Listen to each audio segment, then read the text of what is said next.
누가복음 2장 1절에서 7절입니다. 누가복음 2장 1절에서 7절입니다.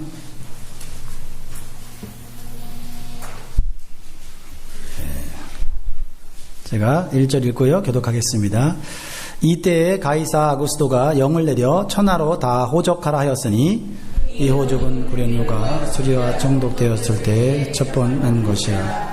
모든 사람이 호적하러 각각 고향으로 돌아가매 요셉도 다윗의 집 족속인 고로 갈릴리 나사렛 동네에서 유대를 향하여 베들레헴이라 하는 다윗의 동네로 그 정혼한 마리아와 함께 호적하러 올라가니 마리아가 이미 잉태되었더라. 거기에 있을 그때에 해산할 날이 차서 같이 읽겠습니다. 맏아들을 낳아 강보로 싸서 그 위에 누웠으니 이는 사관에 있을 곳이 없음이로라.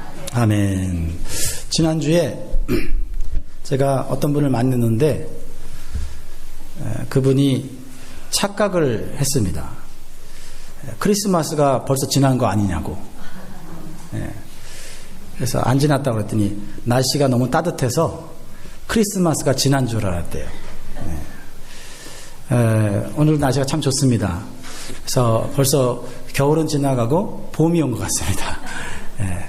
날씨가 추우나 더우나 하나님은 우리와 함께 계십니다. 날씨가 추우나 더우나 우리의 삶의 중심은 예수 그리스도이십니다. 우리 서로 마주보면서 하나님이 당신과 함께 계십니다. 우리 서로 인사하겠습니다. 하나님께서 여러분과 함께 계십니다.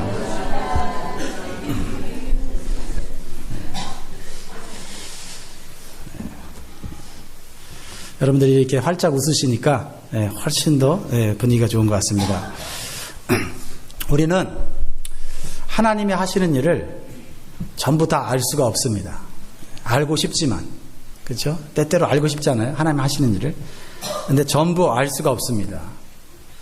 그러나 하나님께서 말씀하신 것은 반드시 다 이루십니다. 하나님은 사람과 달리 신실하신 분이시고 하나님은 이 세상의 모든 것을 다 사용하시고 다스릴 수 있는 주권자이십니다. 그리고 모든 것을 이룰 수 있는 능력을 가지신 하나님이시기 때문에 그렇습니다. 여러분 이 사실이 믿어집니까? 네. 믿어지는 분들은 참 복받은 분들이고 또 믿기를 소원하시기 바랍니다. 그래서 2000년 전에 상상할 수 없는 일이 벌어졌습니다. 이 땅에 하나님이신 예수님이 사람으로 베들레헴에 탄생하게 되었다라는 것입니다. 그리고 우리의 구원을 위해서 이 땅에서 준비하시면서 우리의 구원을 완성하셨다는 것입니다. 첫 번째 크리스마스라 말할 수 있습니다. 근데 첫 번째 크리스마스는 어떻게 시작되었을까요? 마리아로부터 시작됐다 이렇게 말해도 과언이 아닌 것 같습니다. 순수한 믿음과 아름다운 마음을 가진 여인 마리아로부터 크리스마스가 시작되었다.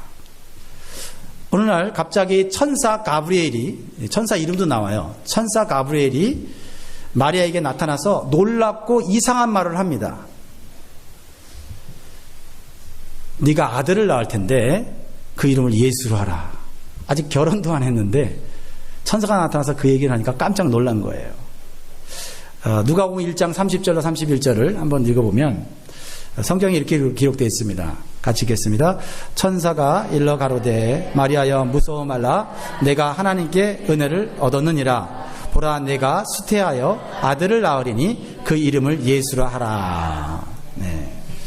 지금 마리아는 정혼했지만 아직 결혼한 상태가 아니에요. 유대의 결혼법에 의하면 정혼했어도 같이 살지 못합니다. 결혼할 때까지 떨어져 살아야 되는데요. 아직 마리아는 처녀이고요. 그런데 아이를 낳게 될 거라고 하는데 그것도 아들이라고. 그런데 예수라는 메시아를 낳는다는 거예요. 그러자 마리아는 저는 남자를 알지 못하는데 어떻게 제가 아이를 낳을 수 있습니까? 그거 큰일 날 소리입니다. 아마 그렇게 생각했을 것입니다. 네, 그러자 천사가 이렇게 얘기를 합니다. 근데 천사가 하는 얘기에 마리아가 꿈뻑 그냥 순종을 해버립니다. 누가복음 1장 36절 37절에 보니까 보라 내 친족 엘리사벳도 늙어서 아들을 배웠느니라. 본래 수태하지 못한다 하던 이가 이미 6달이 되었나니 대저 하나님의 모든 말씀은 능치 못하심이 없느니라. 하나님의 말씀은 능치 못하심이 없느니라. 천사가 그 얘기를 하니까 마리아가 남자를 알지 못하는데 어떻게 애를 갖습니까? 내가 지금 약혼한 사람이 있는데 내가 애가 생기면 큰일 납니다. 그런데 하나님의 모든 말씀은 능치 못하니 없느니라. 그러니까 예, 그 말씀대로 이루어지기를 순종하겠습니다. 이러는 거예요. 마리아는 처녀가 성령으로 아이를 잉태한다는 말씀은 이해가 되지 않아도 하나님의 말씀은 이루어진다는 믿음이 있었어요. 그래서 어떻게 될지 모르지만 말씀대로 믿고 순종하겠다고 대답했습니다. 그때부터 마리아의 몸에는 아기가 자라나고 있었어요. 하나님의 모든 말씀은 이해가 안 되어도 하나님 말씀하시면 반드시 이루어지는 줄 믿습니다. 하나님은 능력의 하나님이시고 못하실 것이 없으세요. 지난주에 한국에 있는 여동생에게도 전화가 왔어요. 제 여동생이 45세예요. 결혼한 지 12년이 됐는데 아이가 없어요. 아이를 낳지 못해서 포기를 했어요. 처음엔 우리 여동생이 독신주의자였어요. 그 설명하려면 좀 길지만 생략하고. 그러나 좋은 사람을 만나니까 결혼을 하게 됐어요. 그래서 처음엔 아이를 한번 가져보려고 했는데 가지려고 노력하는데 아이가 생기지 않았어요. 그래서 지금까지 포기하고 피아노 학원 하면서 아이들을 열심히 가르쳤어요. 아이들을 자기 자녀라고 생각하고 그렇게 가르쳤는데 제 여동생이 하나님의 은혜를 받고 믿음이 자라나기 시작했어요. 그래서 기도의 즐거움을 맛보기 시작했어요. 그래서 기도하기 시작했는데 매일 교회에서 새벽 기도를 하고 학원 가서 아침부터 저녁까지 아이들을 가르쳤어요. 그러더니 어느 날 일이 끝나고 저녁 식사를 한 다음에 밤 10시에 또 교회에 가서 또 기도를 하는 거예요. 그거를 수년 동안 그렇게 하는 거예요. 제가 3년 전에 갔을 때 보니까 같이 저녁 먹고 어디를 가요? 어디 가냐 했더니 교회 가서 기도를 한다는 거예요. 그래서 기도를 얼마나 하냐 했더니 한 2시간 하는데 꽤 오래됐다는 거예요.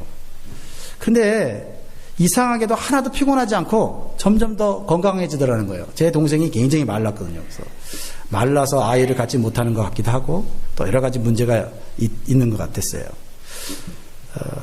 그리고 그렇게 기도하니까 모든 일들이 잘 된다는 거예요. 제 동생이 그 피아노 학원 건물을 돈 하나도 없이 시작했거든요.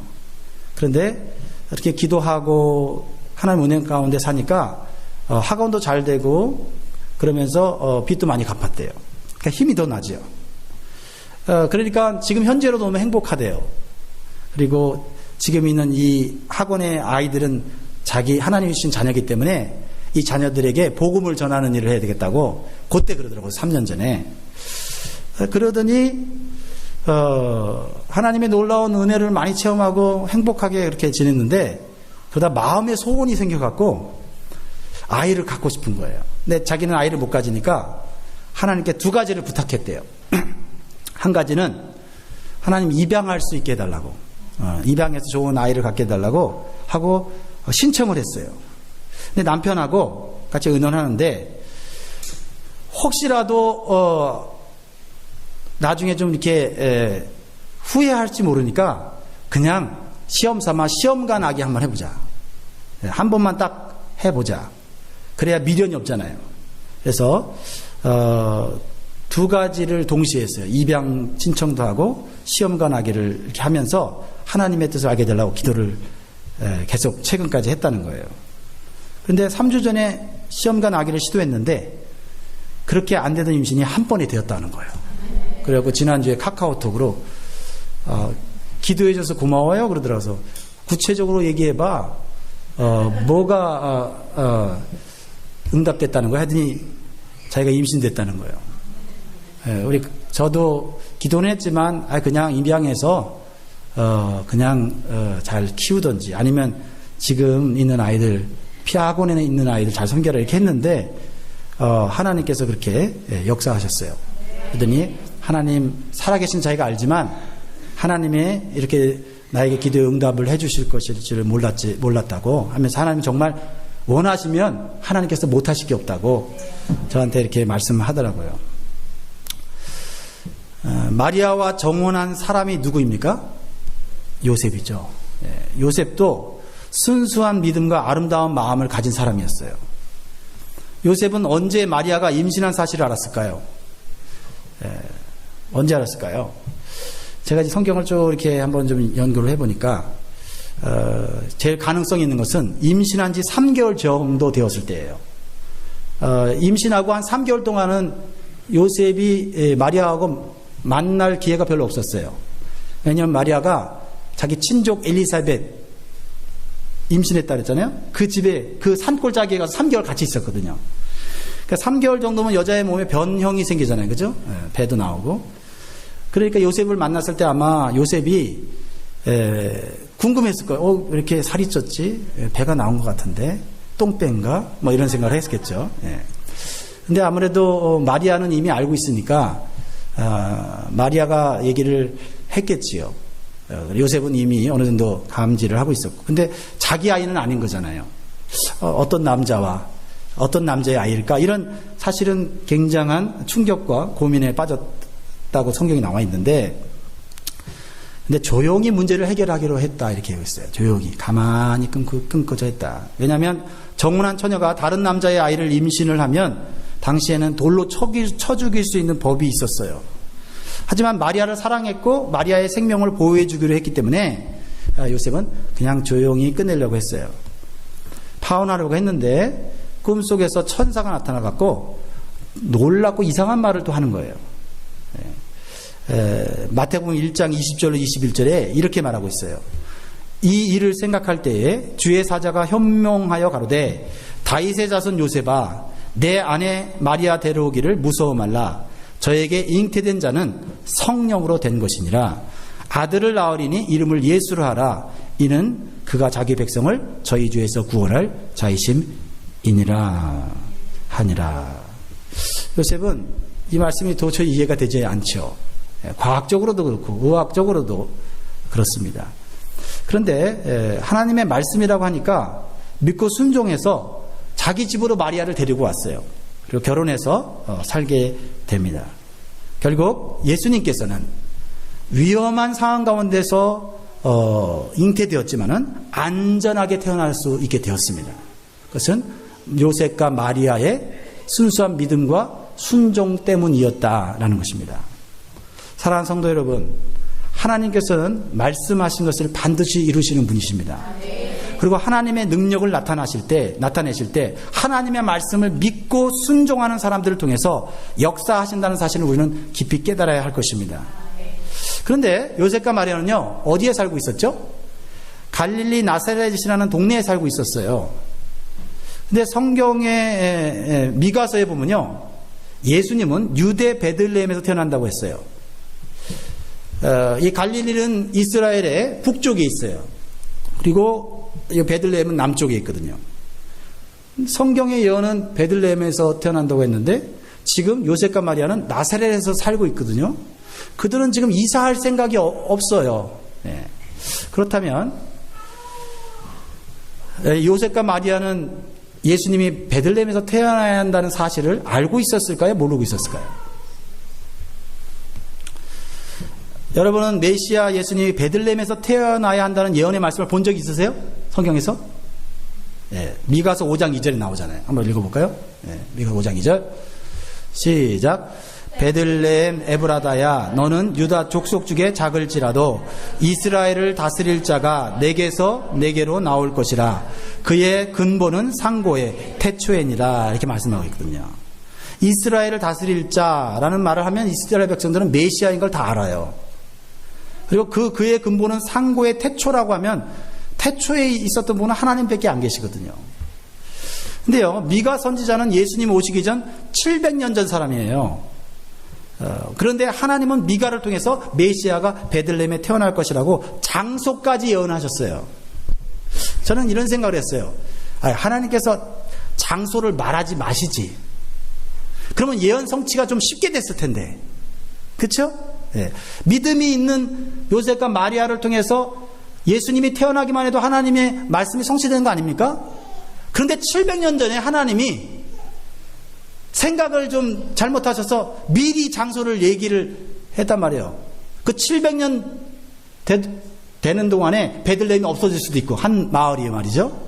전쟁이 일어나서 들어가지도 못할 수도 있잖아요. 그렇지 않아요?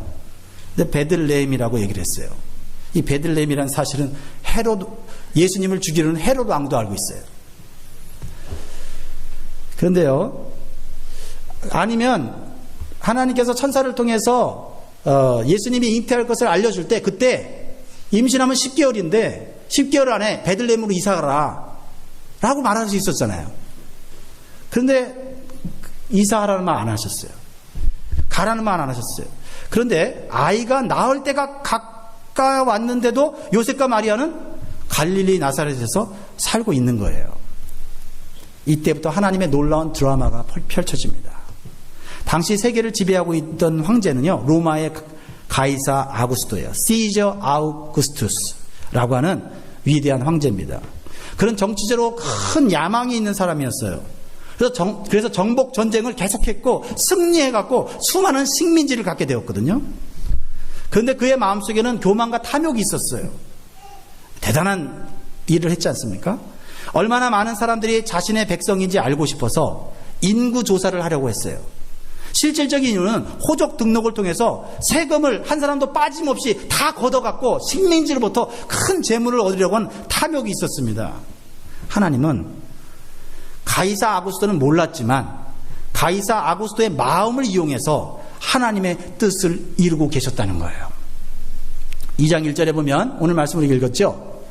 이때 가이사 아구스토가 영을 내려 천하로 다 호적하러 하였으니 이렇게 말하고 있어요.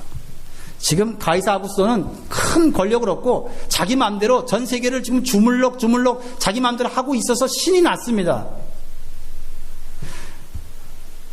호적 조서를 하도록 대단한 명령을 내린 것에 굉장히 프라우드하고 있었어요.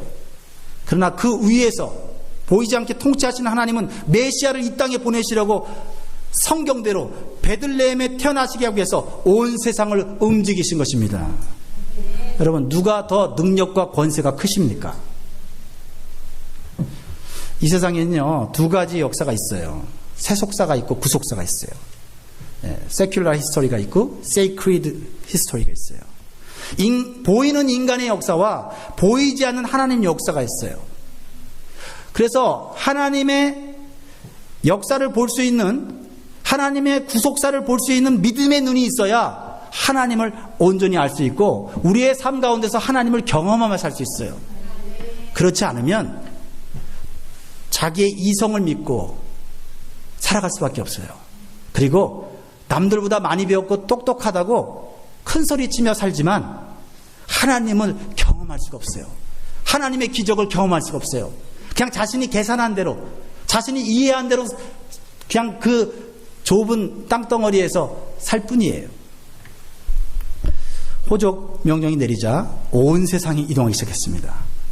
마치 한국에서 추석이 되면 모든 대부분의 사람들이 고향으로 가는 것 같이 엄청난 인파가 몰려들기 시작했어요. 황제의 명령은 무서운 법이었기 때문에 고향을 떠난 사람들은 다시 고향으로 돌아가야 했어요. 근데 요셉과 마리아의 고향이 나사렛이 아니고 베들레헴이었다는 거예요. 그런데 더 큰 문제는 뭐냐면 나사렛에서 베들레헴까지 얼마인가 제가 어제 좀 막 인터넷에서 막 찾아봤어요. 그랬더니 나사렛에서 베들레헴까지 130km예요. 그래서 사마리아를 돌아서 가는 길은 170km가 되더라고요. 당시는 걸어 다녔고 길이 좋지 않았기 때문에 성인 남자들이 하루에 35km, 40km, 군인들이 한 40km 걷는데 170km면요, 40km면 446, 4일 길이에요. 근데 만삭이 된 임산부가 산을 넘고 계곡을 넘고 물을 건너서 가려면 10일 정도 걸리는 길이라고 추정해요. 학자들은. 결코 쉽지 않은 길입니다. 요셉과 마리아는 많이 스트레스를 받고 고민을 했을 겁니다. 어떻게 임신한 아내를 데리고 거기까지 갈 수 있을까? 나 혼자 갈까? 아니면 아내를 데리고 가야 되나? 혹시 베들레헴에서 아이를 낳아야 한다는 것을 혹시 깨달았다 하더라도 쉬운 일이 아니지 않습니까?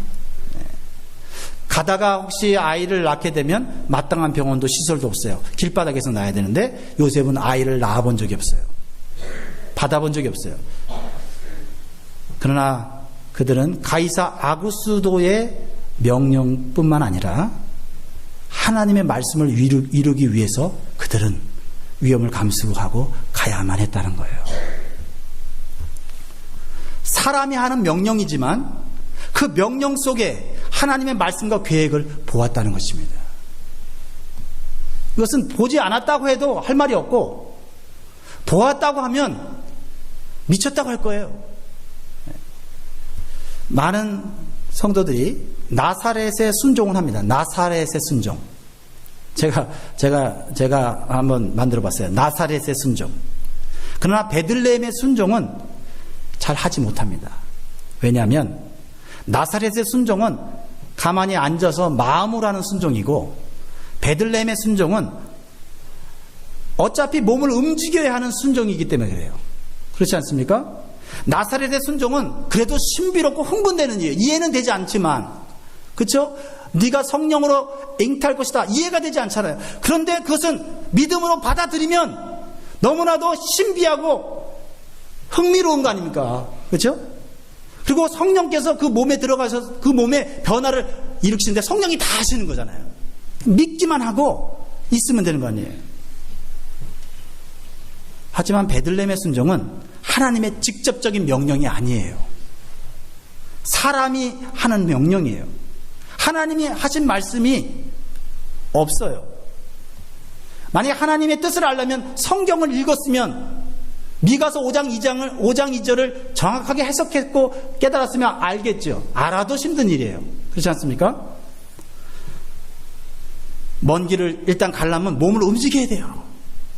길이 험하고 시기가 좋지 않아요. 아이가 태어날 장소가 좋지 못해서 부모로서 걱정이 될 수밖에 없는 일이에요. 이것은 온전히 하나님만 바라보고 가는 길 아닙니까? 뭘 계산할 수 있어요? 네, 없잖아요. 첫 번째, 가만히 앉아서 하는 순종만 하고 몸을 움직이는 두 번째 순종을 하지 않으면 하나님의 뜻은 미완성으로 이루어지는 거예요.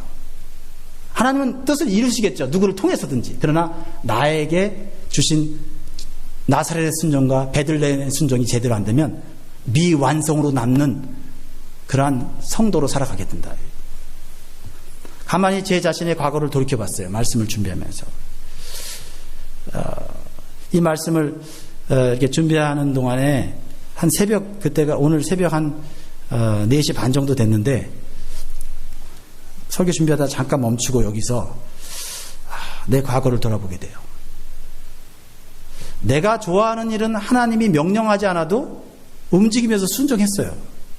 그러나 내가 싫어하는 일은 하나님이 명령하셔도 그 자리에서 이루어지게 해달라고, 현재 그냥 이루어지게 해달라고 기도하면서 게으름 폈던 내 모습이 계속 생각이 나기 시작했어요.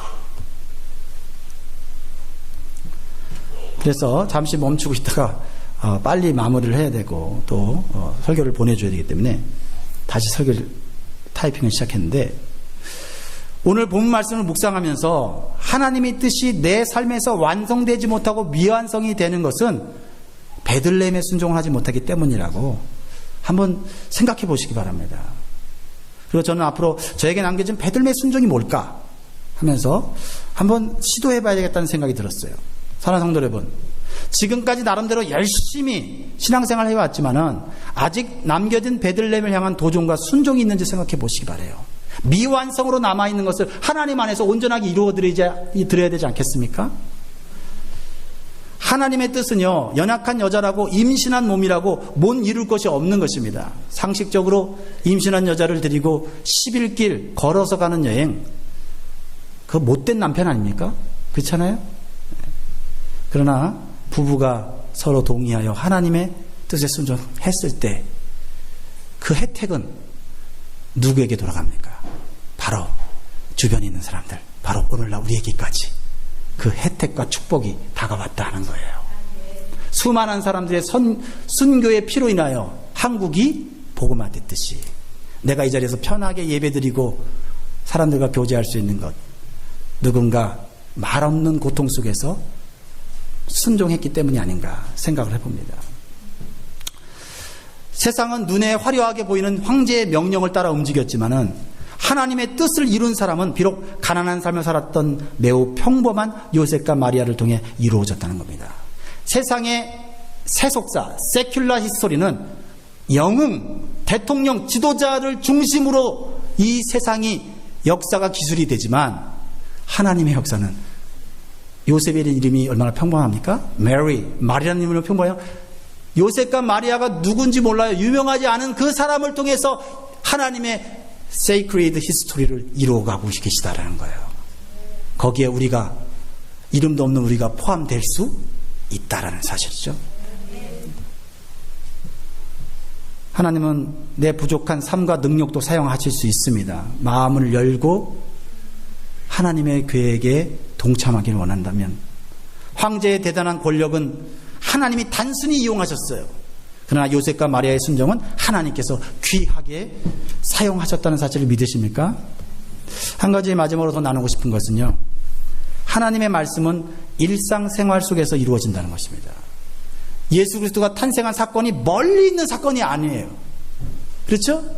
뭐 사람들에게 알려지고 막 어디서 예수님이 태어난다 막 시끌벅적하게 일어난 사건이 아니고 우리의 일상생활 가운데서 우리가 살고 있는 마을에서, 작은 마을 베들레헴에서 사람들이 막 몰려갖고 서로 막 여관 찾기에 복잡한 여행지에서, 그렇죠? 우리 그런 경험하잖아요. 여행지 갔는데 호텔이 없어서 막 오늘날은 인터넷이 있으니까 좀 편해졌지만 막 돌아다니면서 베이컨시 사인 없는데 사인 있는 데를 찾아가지 않습니까? 일상생활 속에서 하나님의 위대한 역사가 일어나고 있다. 그렇습니다. 호적하러 가는 거 자주 있는 일이긴 하지만 특별한 일이 아니잖아요. DMV 가서 차를 등록하는 일, 일상적인 일입니다. 메디케이드를 신청하기 위해서 소셜 오피스에 가는 거 일상적인 일이에요. 어카운트를 열기 위해 은행을 가는 일, 일상적인 일이에요. 친구들이나 친척들을 방문하고 만나는 일, 일상적인 일입니다. 근데 그 일상적인 일 속에서 얼마나 우리 불편한 일이 많이 있어요. 얼마나 화가 나는 일이 많이 생깁니까? 얼마나 짜증나는 일이 많이 생겨요. 서류 하나 때문에 몇 번씩 가야 되는 일이 생기지 않습니까? 그런 일이 우리 일상생활에 일어나지 않아요? 우리 성도인 우리들에게는 교회에 나와서 예배하는 일, 일상적인 일이죠. 그렇죠? 마음이 답답하고 문제가 있어서 기도하러 가는 것, 우리 성도들에게는 일상적인 일 아닙니까? 또 하나님의 일을 봉사하고 사역하는 거, 우리에게는 일상적인 일이잖아요. 세상 사람과 달리. 근데 그 안에서 짜증나고 괴롭고 불편한 일이 생기지 않아요? 그런 일상적인 일 속에서 하나님은 일하고 계시다는 거예요.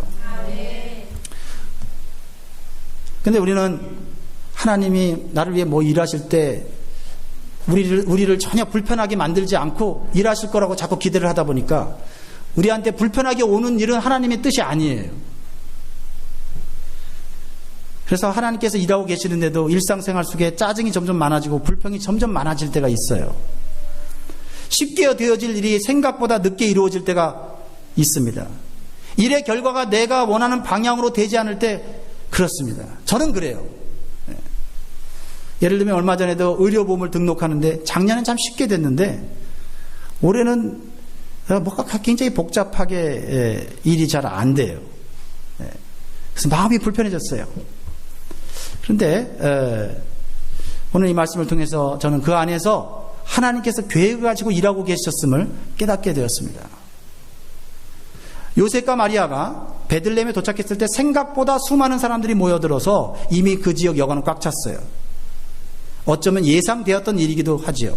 아무리 돌아다녀도 잠잘 곳이 없어요. 결국 상상도 하지 못할 마국간에서 아이를 낳고 밤을 보내야 하는 불편함을 겪게 되었어요. 이것이 오늘날 우리의 일상생활 속에서 일어난다는 것을 증거하고 있는 거예요. 또한 더 불편하고 비참한 일들이 일상생활처럼 세계 곳곳에서 일어나고 있다는 거예요. 그 속에서 하나님 일하고 계시다는 거예요. 완벽하게 일하고 계셔요. 우리 인간의 구원을 완성하기 위해서 황제를 움직이시고 온 세상을 움직이십니다. 그리고 하나님 말씀대로 순종하는 요셉과 마리아를 통해 예수님을 베들레헴에 태어나시게 하신 것입니다. 황제 시저 아우구스투스가 요셉과 마리아라는 이 부부가 베들레헴에 와서 마구간에 애를 낳았다는 사실이 자신에게 귀하게 느껴질까요? 아니 그게 전달될까요? 아무것도 아닌 일 같은데, 평범한 일 같고, 또 평범한 일이 꼬여서 불편한 일 같은데 하나님 그 안에서 우리를 위해 일하고 계시고, 우리의 구원을 위해서 일하고 계시고, 또 다른 사람의 구원을 위해서 일하고 계시다는 거예요. 하나님은 거짓말하지 않으시고 한번 말씀하시면 이루시고, 그리고 한번 결정하시면 후회가 없으신 분입니다. 그래서 민수기 23장 19절에서 이렇게 말하고 있어요. 같이 읽겠습니다. 시작. 하나님은 인생이 아니시니 시건치 않으시고 인자가 아니시니 후회가 없으시도다. 어찌 그 말씀하신 바를 행치 아니하시며 하신 말씀을 실행치 않으시랴. 우리가 주변에 있는 사람들이 하는 얘기에 혹해서 그 말도 듣는데 거짓말 안 하시고 그 말을 반드시 이루시는 그 하나님 말씀, 우리가 붙잡아야 되지 않겠어요? 그 말씀이 이해가 되지 않으면 그 말씀 그대로 순종하게 해달라고 엎드려 기도해야 되지 않겠냐? 사랑하는 성도 여러분, 이제는 우리 대강절을 지나 크리스마스를 바라보고 2016년도를 바라봅니다. 우리 요셉과 마리아에게 있었던 첫 번째 크리스마스의 도전과 결단이 저 여러분들에게 있기를 원합니다.